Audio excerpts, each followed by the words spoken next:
much easier for them to hire you, and you come in and start fresh and say, watch what I do and we'll build trust together. If you've lost trust, it's much harder to regain it. On this week's episode of the Silicon Valley Podcast, we sit down with John Hittler. He's a CEO and trusted advisor. He's a 9-time founder and CEO. He's the author of 3 books, a TEDx speaker, and dad of 7.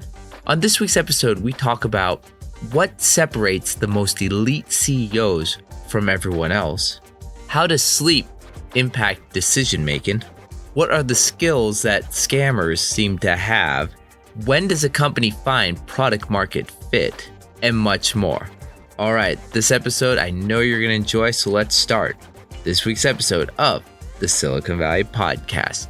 Enjoy. All right, I'm super excited for this week's episode of the Silicon Valley Podcast. We have John Hittler with us, but first I want to thank Rusty Gillard, who organized a fantastic event where I met John, where we had an amazing conversation, which obviously led into today's interview. So Rusty, thank you for organizing that event. I look forward to many in the future. But John, we got to talking about your career over dinner there. Could you tell our audience, though, a little bit about your history, a little bit about your career up until this point until we dive, and then we'll dive into the questions? Sure. First off, thanks for having me. I'm thrilled to be here. I came to Palo Alto, right in the heart of Silicon Valley, little over 18, like 18 in a couple of months. I basically ran away from home in Detroit, which is a union town. I didn't know that much about Palo Alto, but my girlfriend was from here. And so we voted 2-0. And it was like I could breathe. Now, did she have 2 votes, or was one of those yours? Oh, no. We just said, before we discuss whether we should set up camp in Detroit or Palo Alto, why don't we just take a voice vote first and save the time? And we both said, yeah, Palo Alto would be way better than Detroit. And so we came out on an Amtrak train, not sleeper cars. You do this when you're 18. 3 days on an Amtrak sleeper car, no shower, no, and you have a seat, but you can't lie down. It doesn't recline. It was like, but yeah, we eventually got to Palo Alto, and I started 9 different companies. I still finished my schooling, and then right after that started my first company. And I've started 9 different companies and a international private foundation. Like 4 months after 9/11, I started a international foundation in Russia, that was the hardest company I ever had to do, because you had to deal with Russia and U.S. tax law and all that silly stuff. So it's been fun. I'm a better founder and builder than I am an employee. I'm too much of a misfit toy to be to show up at a company every day for years and years and years, unless it's my own and I can't get fired. Yeah. Wait. So 9 companies. Can you talk a few of them? I mean, one you just mentioned, the U.S. Russia, which I'd love to find out more about. But 9 companies, were they all similar sector? Were they all completely different? Do you just get bored easily? Like, how do you do 9 companies? Yeah, so it's a fair question, because now I coach CEOs, and what I know from my own experience, but I see it from them as well. There's nothing more dangerous than a bored entrepreneur. And the first company was a cash flow cow. Fairly simple, very little overhead, not much difficulty. My job is to produce the revenue. And I could do that and produce lots of revenue for my lifestyle. Well, then I had excess cash and excess time. So I always had a million ideas. So always what I would do, my theory, I'm an economist by trade, is that if I had multiple businesses, they should be counter-cyclical on the economy. So if one was interest rate sensitive, that's going to be bad in a time like now where we've got 7.5% interest rates. So I should have another one that is indifferent or actually benefits from high interest rates, so that I never have to get caught. Well, the reality of it is you never win that game. And so there was times I had 3 companies actually, but they required my leadership and expertise, and invariably I'd get in trouble. Sometimes that'd be for a week or a month. They'd both be busy. The problem was when they both needed a full year of a full-time CEO, I was in trouble. And I always opted for the cash flow one because it had no, if I closed it up, I just shoot myself in the foot. There was no overhead. If it went dormant, there were just no expenses really. So I could do that one always. So I would lose them sometimes because I was overextended or didn't have enough focus or bandwidth or whatever. And so I've had several. I had 2 good exits, and the 7 exits that weren't so pretty are where you learn everything. That's where you really learn about how to run a company. You say, "Oh, that was an avoidable mistake. Stupid that I did that." But you don't know that when you're building it.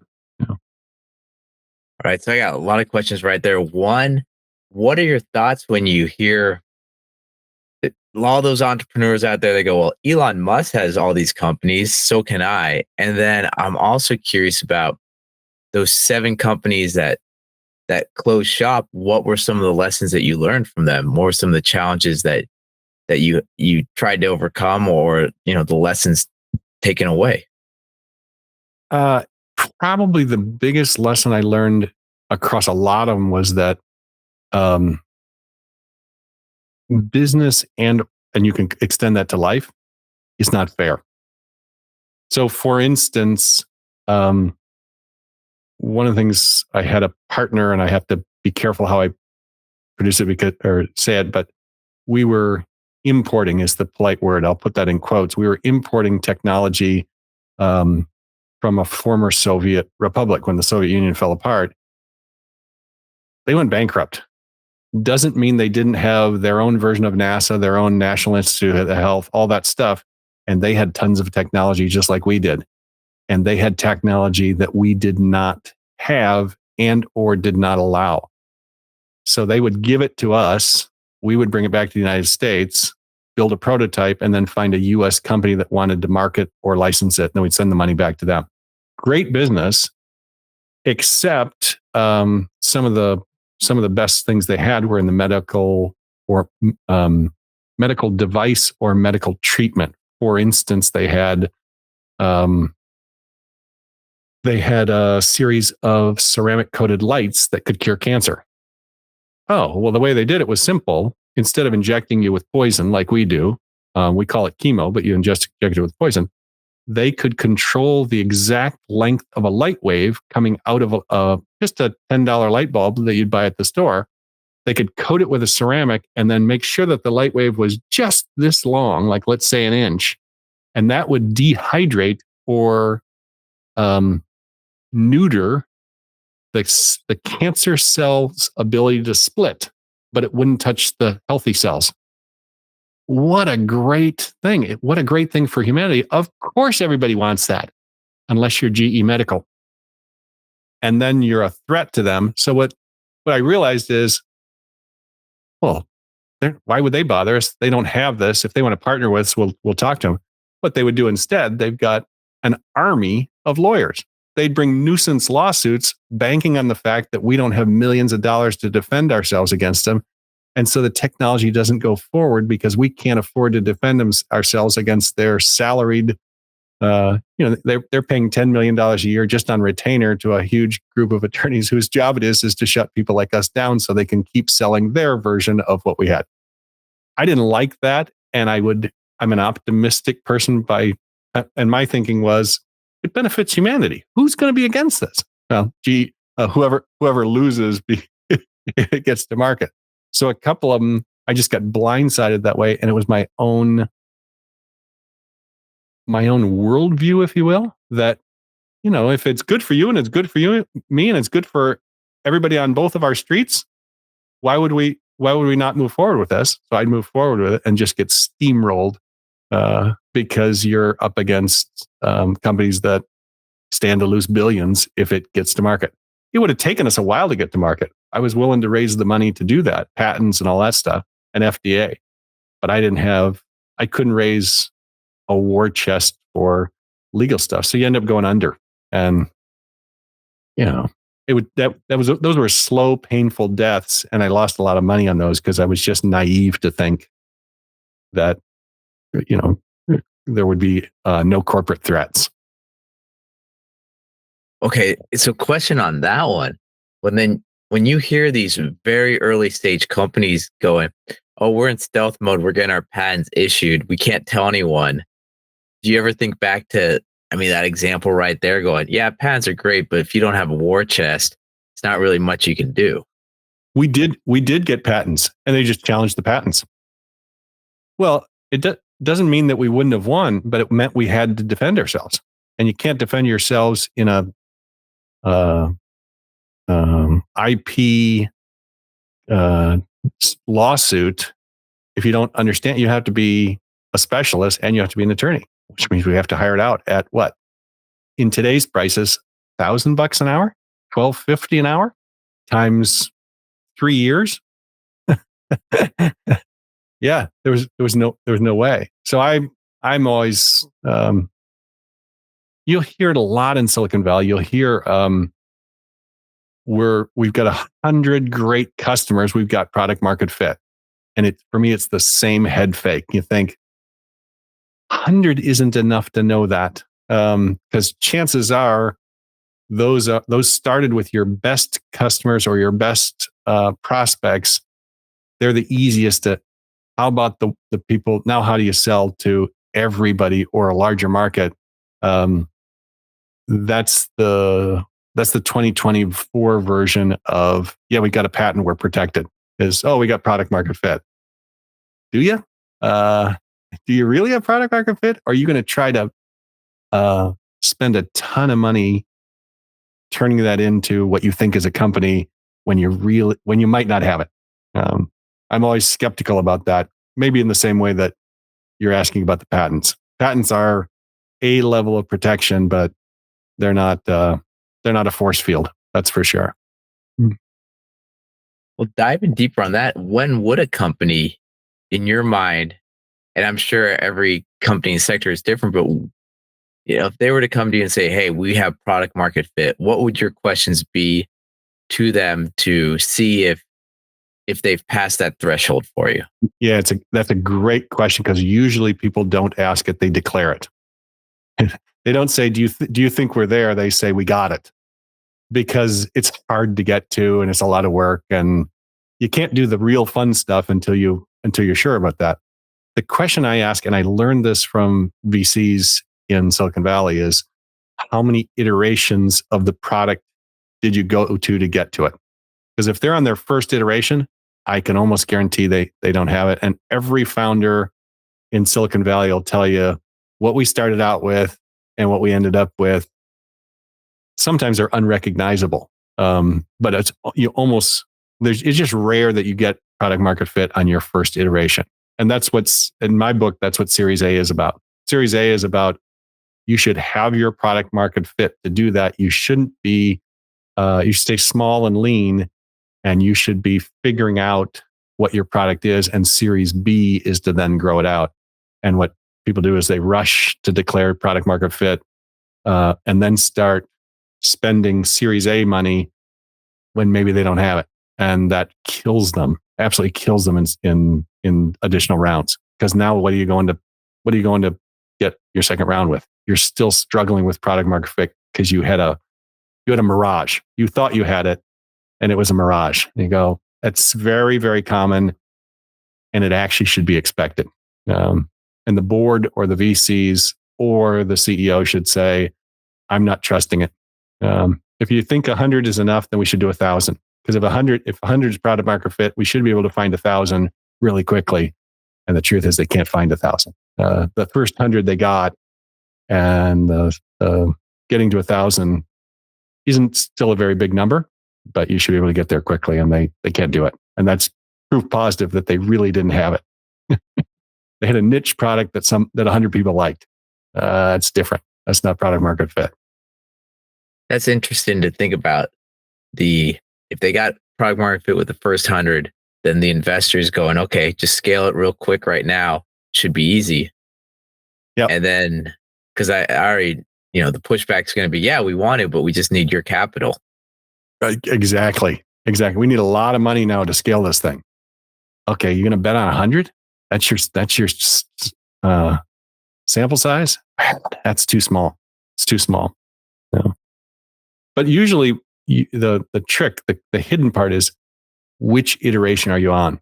And if they say we're on our fourth iteration, I trust it more than if they say we nailed our original idea, scaling just great. You go, very rare that happens.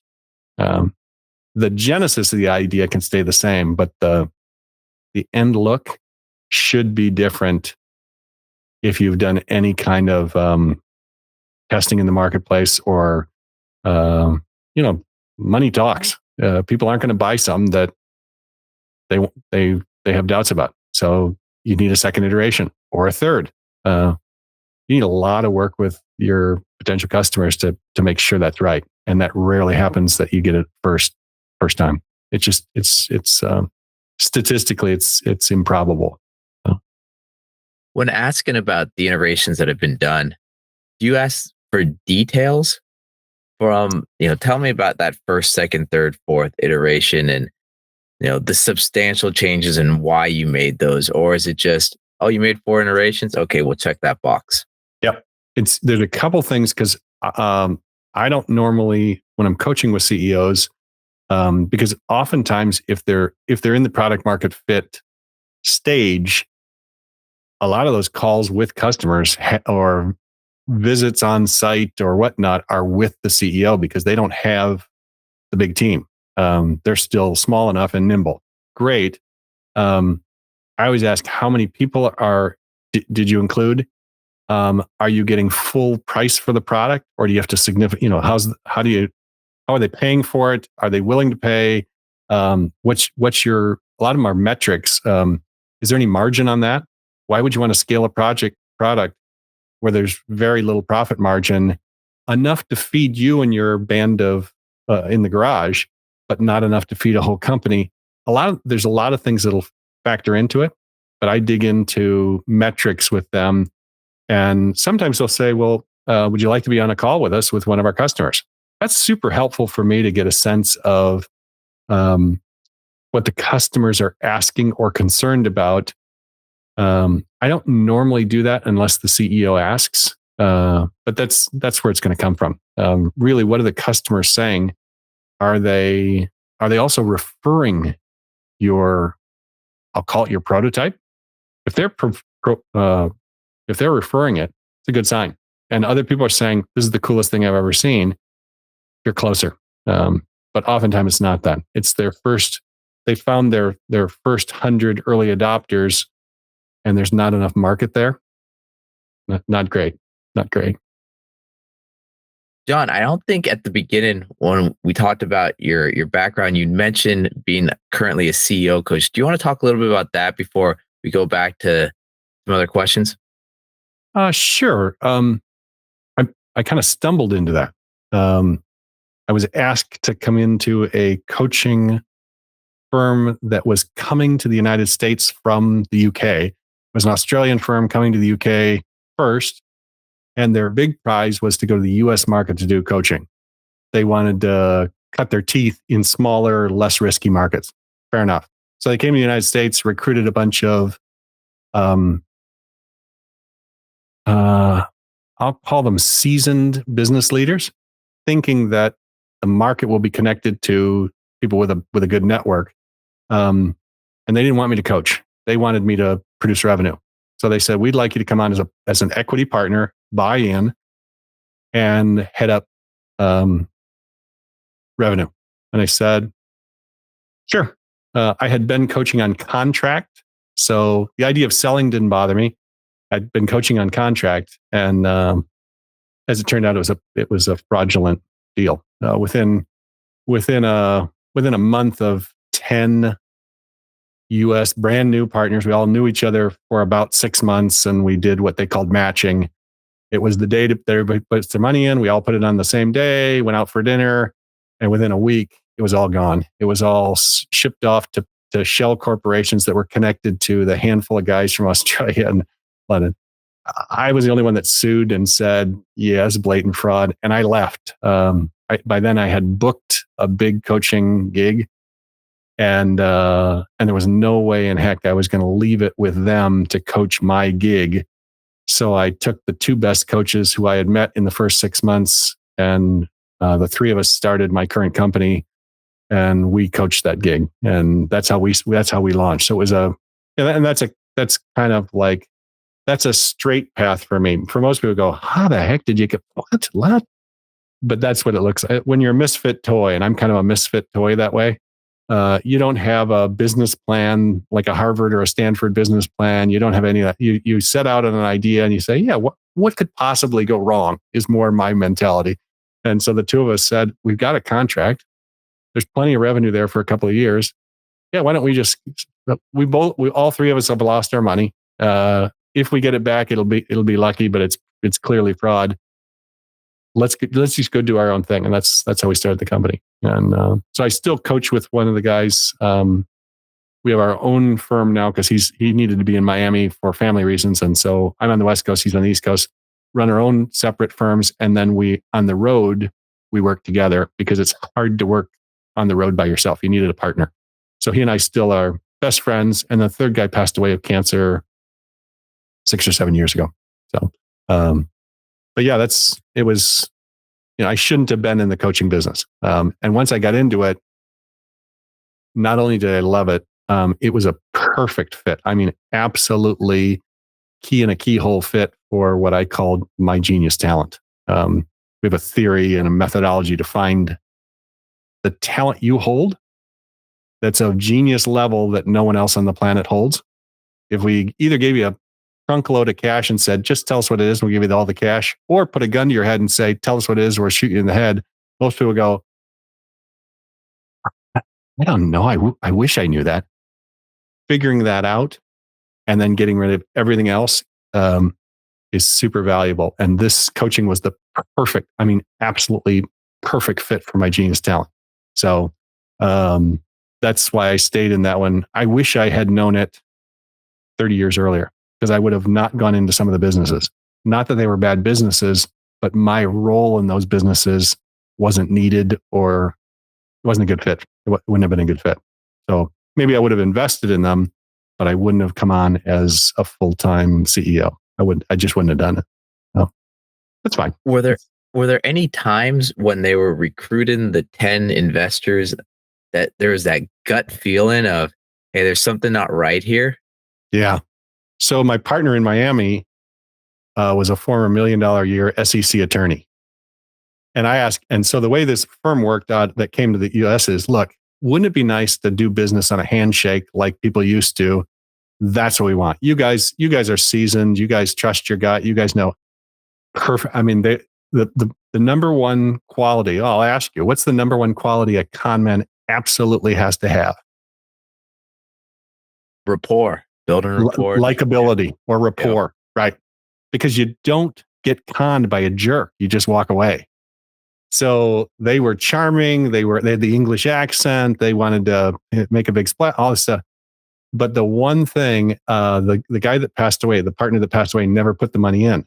Now, he had done 12 Silicon Valley startups, 12 of them, 5 of which had gone public, including KLA 10 Core. He was in line to be a resume. Jesus. Oh, that's yeah. Insane. Well, I had never met an individual that had gone, first of all, had time to do 12, but 5 of them went public.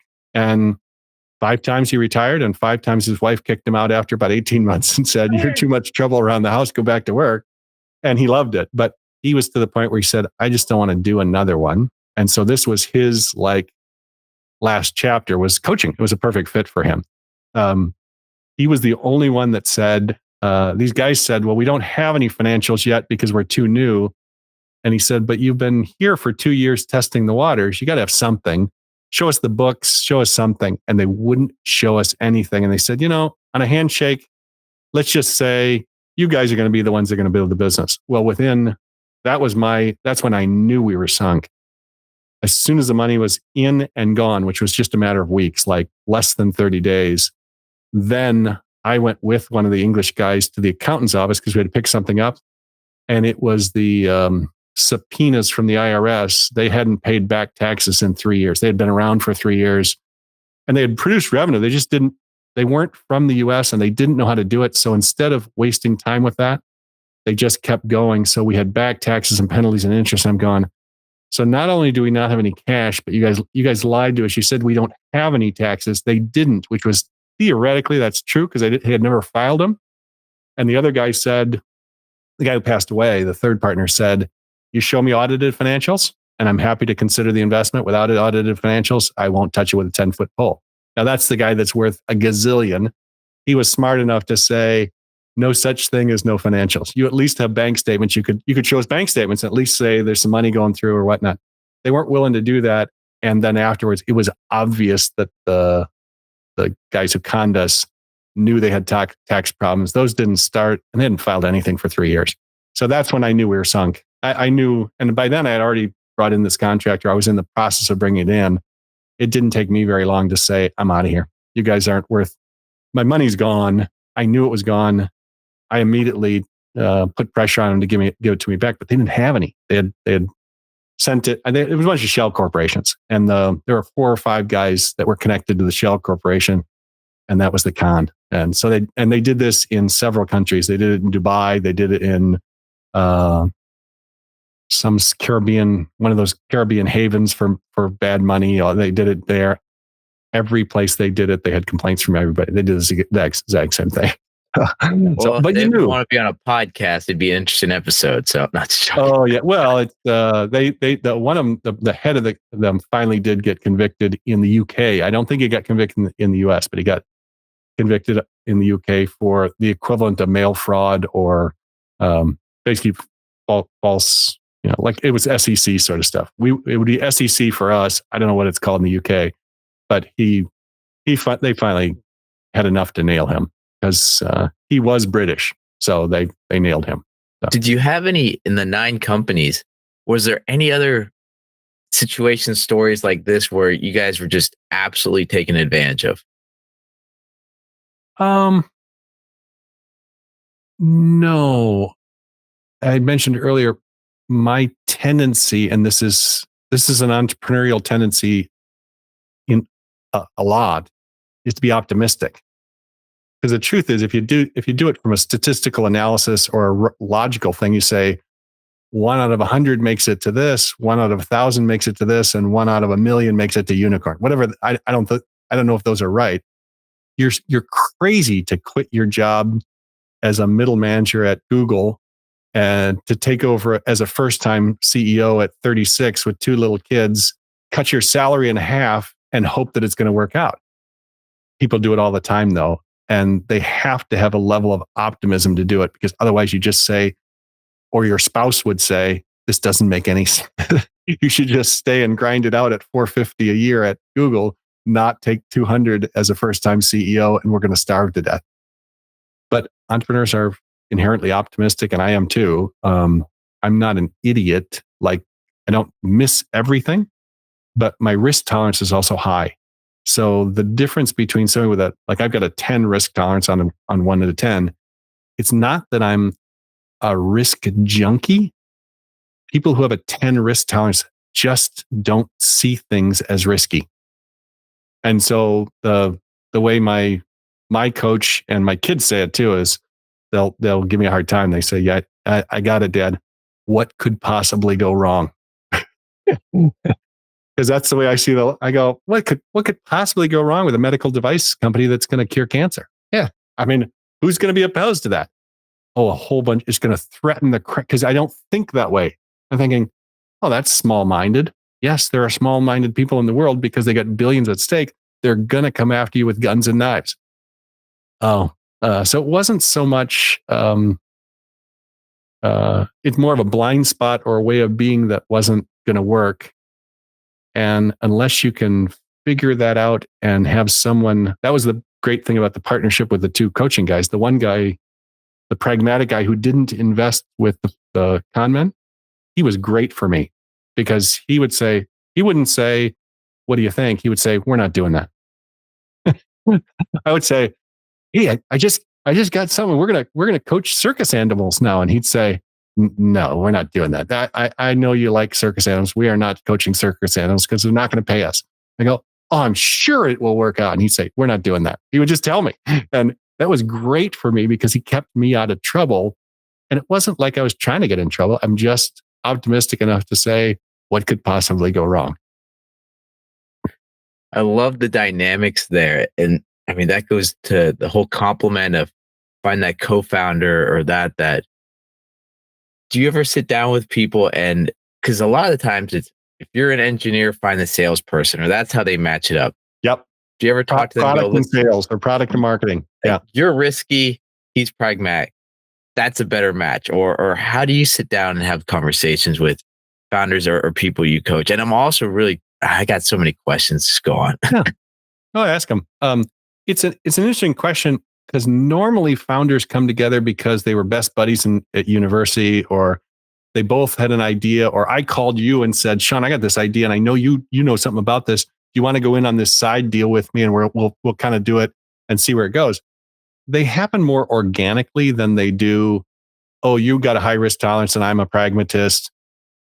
You figure that stuff out afterwards. It's very much like your spouse. You don't say, you know what, I'm not good with money. I should probably marry somebody that's really good with, and you don't think that way. You just go, yeah, we love each other and we're moving forward and we'll figure this stuff out. And the part that's people forget is there's this pile over on the side, like in a marital relationship or a life partnership relationship. There's, oh, Sean's really good at this part in the relationship and she's really good at this part in the relationship. And then there's this pile of crap over here that neither one of you has any interest nor appetite for, but somebody still has to do it. You say, well we got to mow the lawn. And unless we want to turn our underwear inside out, somebody's got to do the laundry. How do we negotiate? It's more like that. Is where do you guys excel in your partnership, and where do you suck because neither one of you has? Oftentimes, just not the appetite. They may be able to do it just fine, and they just go, I don't want to be in charge of that. I don't want to be hiring people. Oh, then let's not have you hiring people, because if you don't want to, probably going to do a lousy job at it, even if you might be good at it. So when you sit down with people that you coach, what are those first sessions like? And I mean, are you going through a kind of a step 1, step 2, step 3 analysis, or is it more of an open discussion, or like, how does it look? Yeah, so it's interesting because I actually teach coaches how to book business. My first coaching session, the model I use is a good first date. And you've been on your last first date before, and you were on other first dates that you said, not a bad person, but I don't know. Maybe you go on a second date hoping, but a good first date, the only thing that comes out of a great first date, or the primary thing that comes out of a great first date, is the desire to have a great second date. And you know that intuitively. What most coaches do, I have been told, because I don't do it this way, but they'll say, I can't. Their methodology is they think their job is to take your goals that you already know and already have written down and help you get to them faster, like a tutor might help you with your math. Cool. Not a bad model. How much is that worth, though? You already know the goal. You're already working on it. And I can help you get there 20% faster. It's worth something. I'm not interested in that at all. The theory I have with coaching is that you should never be the same after any coaching session. Because once you've crossed that bridge, you go, oh, now I'm a better human being or more aware in a way I wasn't. Oh, I can never be the same now. Oh, so the first coaching call, what I do is I have 2 questions only. The first one is, for the listeners, one of the best restaurants in the world is in Yountville, Napa, call it, the French Laundry.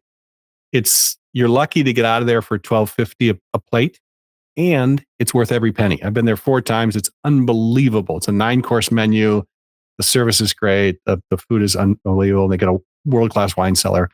And you say, $12.50 a head? Yeah. And that's if you order cheap wine. And cheap wine is $200 bottles. It's where you go when you go IPO, because you have stupid money and you want to celebrate. Cool. So the frame I'll say, Sean, if you and I were going to meet there 1 year from today and celebrate everything that we produced in our coaching collaboration. It'll be you, your significant other or spouse, and myself and my wife. We'll go there and we're going to celebrate everything. It has to be worthy of being French Laundry celebratory. What are we celebrating? And they've never thought about it that way because they're thinking in terms of, here's my goals, which are they fit in a nice frame, but they're not the stuff that scares the crap out of them that they've always thought about, but they're afraid to say. And my list ends up with all the things that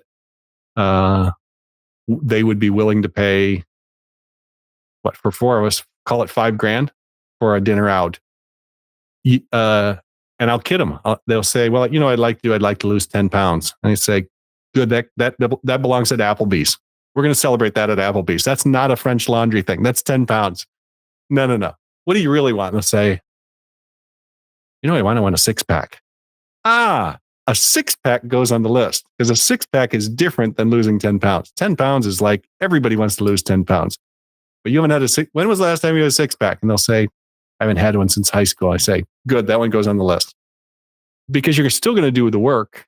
Why not end up with the 6-pack? That's celebratory. So what I get is I get the list of all the things that they're capable of, but either can't see fit to say it out loud, or the things that they're scared to say out loud. And then that becomes our year-long agenda. We don't ever talk specifically about any of it, because the second question is, how are you playing currently that you haven't gotten anything on your French Laundry list? Like, how are you playing that you don't have a 6-pack? You say, oh, yeah. And the answers are, those are the amazing answers, because what they're really telling me there, that's where we have to start. They're telling me all of their limiting pieces. They're not saying this is what's limiting me, but they'll say something like, yeah, once I had kids, I really dialed it down because I just felt like I got to slow down and be there for my kids. Nothing wrong with that. But what they did was they put a self-regulating damper on their ambition, their career. And you go, is that really the way? No, I hate doing that. Oh, that's how you're playing right now. Yeah. What's it feel like? And they'll tell me. And I go, good. What we're going to do, we're not going to blow that up. We're going to redesign that in a way that works great for your kids, like better for your kids, and allows you to be as ambitious as you want to be. And that's worth a fortune. And that's what the first coaching call looks like. And I have one question at the end, and I tell them this in advance, and I put it in writing, and I make sure they know the only thing I do to close people. And I tell them, I'm going to try to close you at the end. And here's what I'm going to say. Sean, would you like my help? That's it. Because like a first date, it's the same thing. Sean, would you like to go on a second date? You don't say, please, would you like to go on a second date? Or I really want to go on no, because if you do that, you screw up the vibe. You either want to go on a second date because the first date was obviously good, or you don't. And if they hesitate or they say, I'd like to think about it, I go, I'm out. I'm not like being mean about it. I'm out because there's not enough there. And I hold myself responsible for that. I didn't draw enough out of them to make coaching worthwhile. Or it was obvious and they say, are you kidding me? If I got these 10 things, we can do it in a year. We should get 8. We're either going to get 8 out of 10 or 9 out of 10, or we're going to get none of them. And it's all or nothing. And it's really obvious. You'll know that after 3 coaching sessions. They're going to get none of them. I know it after 3 coaching sessions. They're not willing to shift or change. And I'll tell them, don't waste the money. Don't waste the money. Don't waste the time. So it's just a different way of, yeah. Yeah, that's the ultimate close. Do you want my help? That's the ultimate close. Well, but think about it. If I went, let's say you came with your list of goals for 2024 that have already been written out, you thought about them, and they're very pragmatic and they make sense, and there's a lot of them, so it looks like a lot of projects. And I said, wow, those are great goals. I think I can help you get to them. What would it take? 10% faster. Would you like my help? Most people go, how much does it cost? Because if it's only 10%, you immediately do a time and money thing and say, is it cheap enough that I should take the offer of 10% faster? Oh, well, maybe it's 25%. There's some point where it makes perfect sense, even on stuff you already know. But when we're off script and we're on the we're on the goals that you haven't told anybody, but you've been carrying around intuitively, or don't even you haven't had the guts to say them out loud. There is no price tag on those. And then I have people figured out and they say, that's worth like, to me, that'd be worth about $1.8 million. And I'd have a 6-pack and I'd go on I'd take a sabbatical and I go, yeah, would you like my help? Then the money part of it goes out the window because they just say, it doesn't matter what it costs. It's if the first one is worth $1.8 million, unless he's going to charge me $5 million, yeah, what could he possibly charge that this wouldn't make sense? Then it takes away all of that conversation, and then it's, do you want to do it or not? Just like a first date, because a first date is not about money either. It's about possibility. What you're really asking at the end of a first date is, do you see the same possibilities I do? Which is just chemistry. You don't have the details. You don't have the logistics. You don't have a wedding ring or an engagement ring. You have none of that. You went out for coffee and you talked for 3 hours. It's pretty obvious that you should go on a second date. If after 20 minutes you're making up, you already have a built-in excuse for your friend to call you at 28 minutes so that you can say, oh no, this is my mom. I'm going to have to take this, and you're out.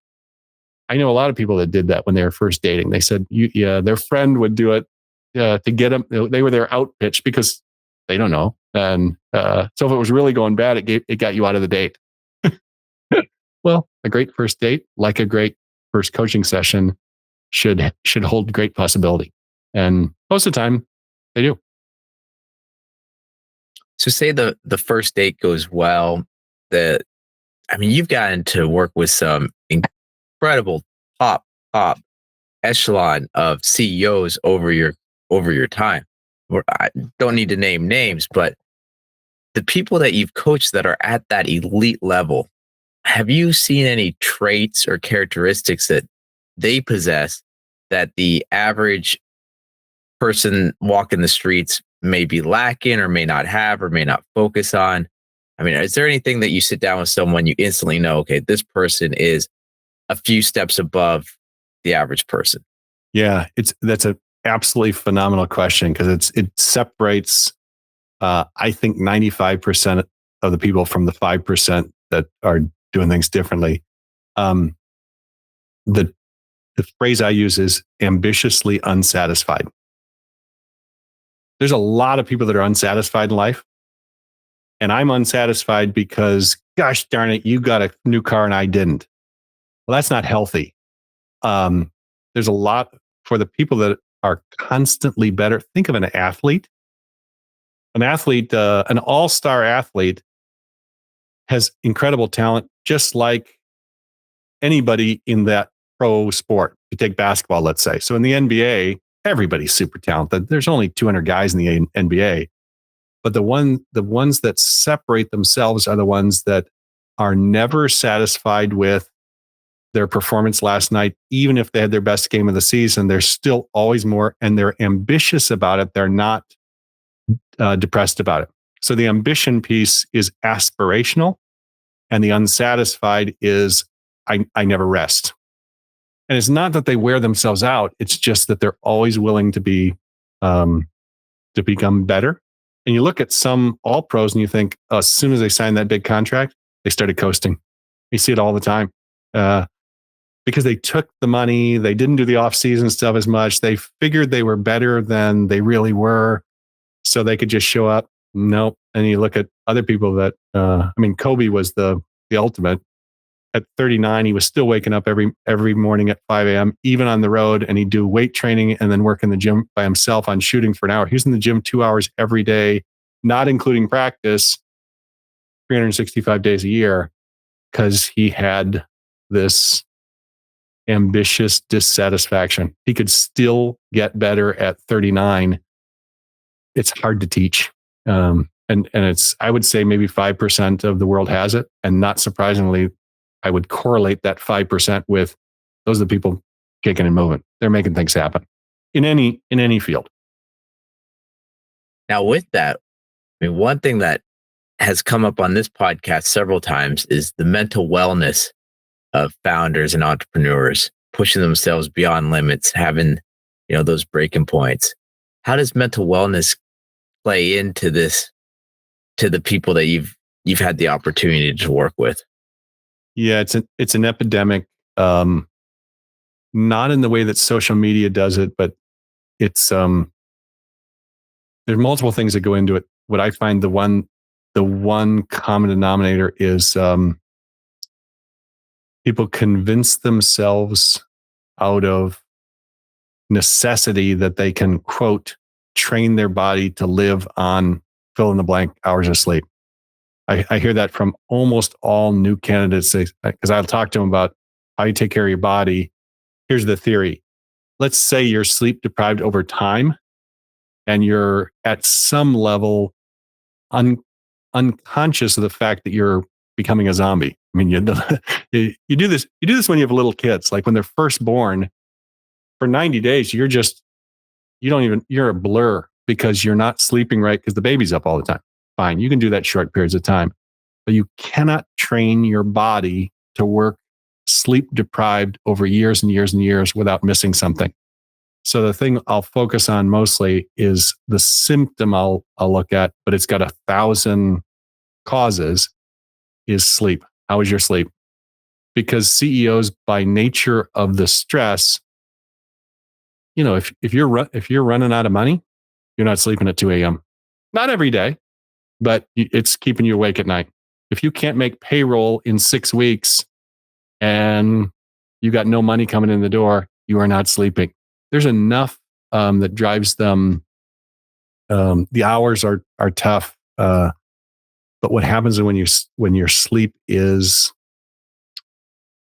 negatively affected over periods of time, you start making big mistakes, and that's the business danger. Is that you just start missing things, and it's inevitable. I mean, you think about it. You've had days where you feel great and you're alert. You catch all kinds of stuff, and you say, "Wow, I was really on my game today." And there's days when you say, "Man, I was just dragging," and you don't feel like you got that much done, or you didn't get as much done well, just because your head isn't and your body isn't in the same place. You can't train yourself to. You can't train your body or convince your body that. I'll say I hear it sometimes as little as 4 hours of sleep. I've trained myself to work on 4 hours of sleep.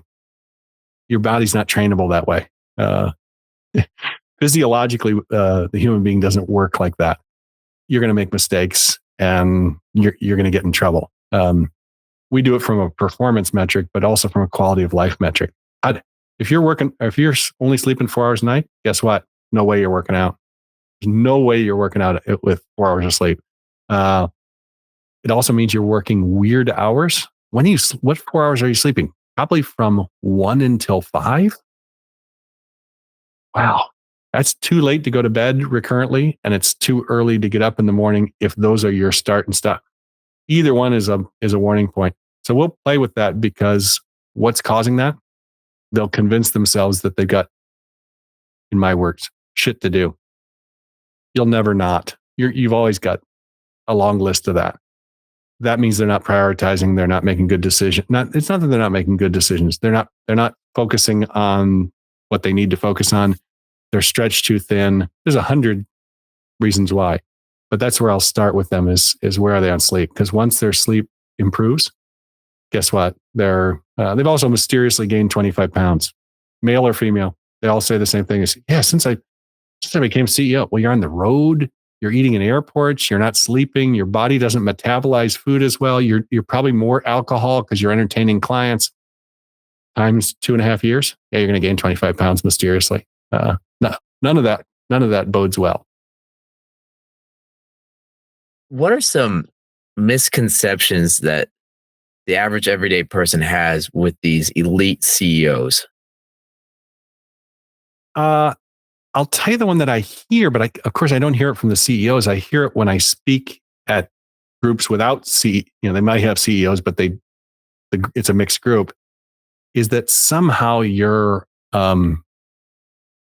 not predisposed, but there's a archetype for a CEO that they don't have. You can be like, take risk tolerance. The most successful CEOs I've worked with, their risk tolerance is below 5 on a scale of 1 to 10. And they don't look at it as risk intolerant. They look at it pragmatically that my job, if I've got 10 days to make a decision, is to get rid of, if there's 5 factors that could crush us, and I've only got 10 days, can I eliminate or confirm that 3 of them won't crush us before I make the decision? And if somebody with a 10 risk talent, some misfit toy like me sees that, I'll say, I want to get there first. What could possibly go wrong? We'll deal with it as we go. That's way more dangerous. I should use the whole 10 days and say, let's just make sure we can get financing. If we sign this deal, we're going to need financing. Let's make sure we get that before we sign this deal, because all we're doing is signing up for misery. I wouldn't do that. I'd just probably say, financing. We'll put our team on it. We'll get that. Now, the lower risk tolerant ones don't fit the mold, because the mold these days, the billboard is Elon. And Elon is an 11 on a scale of 1 to 10 risk profile. He makes promises he can't keep. He starts businesses, seemingly contradicting another one. And he's got, how do you run 6 of them or 5 of them or however many he's got? He breaks all the rules. It's almost like he's cavalier. And people say, I couldn't do that. Well, most people don't either. He's a very unusual character that way. But there's this archetype that you have to be fast thinking, swashbuckler, high risk tolerant, to be able to be a CEO. And it's like, no, anybody can be a CEO. The key is that you play with your skills and gifts instead of trying to be Bezos or Elon, because you're not going to succeed at that. You're not that person.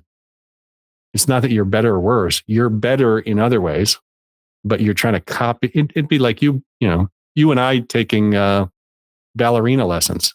We can do it, but it doesn't mean we're ever going to be any good at it. So why try to be a ballerina when we're not going to probably, and we could learn, we could get better, and we would still suck. But we have natural gifts, and you say, oh, I'm actually really good at digging 6-foot holes. Oh, so you should be a hole digger because you're good at that. Yeah. If that's your strength, let's maximize that, not try to make you something you're not. But that's the common myth, is that there's a way, almost like genetic predisposition to be a CEO type. That's a fallacy. Are there any, and before wrapping up, are there any stories or that you can share, or key takeaways that you want to leave our audience with? Stories regarding clients CEO you archetype? worked with, leaving out names, of course, but just how you helped them, how you worked with them. Any of those moments? Yeah. So one of the most, and I think I shared this story off camera with you. I have to be careful about names and companies, but it was co-founders, and the CEO stepped down after 10 years, and they developed a big success, and handed the reins to the COO. So the COO escalated to the CEO role. Wasn't a great fit, but obviously the COO knew the company and knew how to run it, but it wasn't a good fit in terms of creating a vision or rallying the troops. Way more pragmatic and nuts and bolts. And the new CEO, the one who ascended to the throne, wanted to be in on everything, because that's what a CEO does. And it was a horrible misfit. And I ended up coaching the COO who turned to CEO. And not surprisingly, he made a big mistake in the company. And the public didn't know about it, but the employees all knew about it. And he was at risk of losing the team, the organization, because they were upset with the mistake he made that affected them internally. He and I spoke, and I asked him, I said, tell me what's going on. And he had been, at this point, he had been CEO for a while. And he said, I'm just tired, because it was hard for him to be a CEO when he wasn't. It's almost like playing the wrong sport. If you're built like a wrestler, you're not going to be a distance runner. And he was a wrestler trying to be a distance runner. You say, it's not going to work. And it just wears you out. And he announced his resignation without a successor. He just said, we'll find somebody by the end of the year. He realized once he made this mistake, and I helped him a little bit with it, but I asked him, can you recover from this? And he said, it'll be hard to get because he had destroyed trust with the troops. That's what he had done. Hard to get that back. Much easier for them to hire you, and you come in and start fresh and say, watch what I do and we'll build trust together. If you've lost trust, it's much harder to regain it. And so the smart move, and he was a pragmatist, he moved on. And that was a really good idea on his part, but embarrassing as well, to have to resign. Everyone in the company knew why. The public never really knew why, other than they were happy to have him gone. They weren't thrilled. They liked his predecessor. Fine. But it happens. And oftentimes it's just a poor skill. I won't say skill, talent fit, because you have natural talents. If he had used his natural talents and he leaned into the COO talents, he was a project man. He was like a project manager kind of talent guy. Great at managing projects, but not so great at managing people. Certainly not great at inspiring people. The vision wasn't clear when he was CEO because he was so focused on, how many plates he had spinning in the air. Not great for a CEO to do that. And so he ended up leaving. It was the right decision. I was working with him, and it was a tough decision because he felt like he let people down, but it was actually the best decision for everybody. And it turned out a great decision for him in the end. He went on to do really, really good things in a better fit. So. All right. With that, John, if anyone wants to find out more information about you, what you're working on, get in touch. What's the best way to go about doing that? So I'm fortunate that you and I were kidding about we're both Irish, but nobody knows it with my last name. If you Google me, I don't carry a card anymore. I don't, nobody ever meets me and says, God, I saw this podcast and it had some guy on there. I can't remember his last name. Hittler Googles pretty well, and I own the whole SEO without doing a darn thing, because who else would want it? So anything I've ever done, including probably my fourth grade discipline record, is on the internet, connected to my name. And it's 2 T's, but it's still just as ugly. So you can find company, you can find books, you can find podcasts, you can find anything. And I'm sure there's bad stuff there too. I don't Google it very often, but that's the easiest way. We've got all kinds of tools to help people, so we encourage people to do that. The one I mentioned with Genius Talent, we've got a superpower assessment that's free, and it's really cool. 21 questions, and you get an 8-page report about what your superpower is. It's the precursor to something like a Genius. A Genius Talent is a deep dive and the bullseye right in the middle. This one is more like of all the talents, you're more likely to be this than this. You should lean into that. It helps people, and it's free. So we like those kind of tools where people can get value and without a huge investment. Yeah. Fantastic. All right. And when I'm not the host of the Silicon Valley podcast, I'm an investment banker focused on mergers, acquisition, growth capital.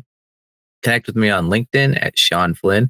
And if you want to find out more about our past episodes, current, and what we're working on, go to thesiliconvalleypodcast.com, where we have all our past episodes and what we're working on. And with that, John, I want to thank you for taking the time to be on this week's episode of the Silicon Valley Podcast. Thanks for having me, and thanks for doing what you do. It makes a difference.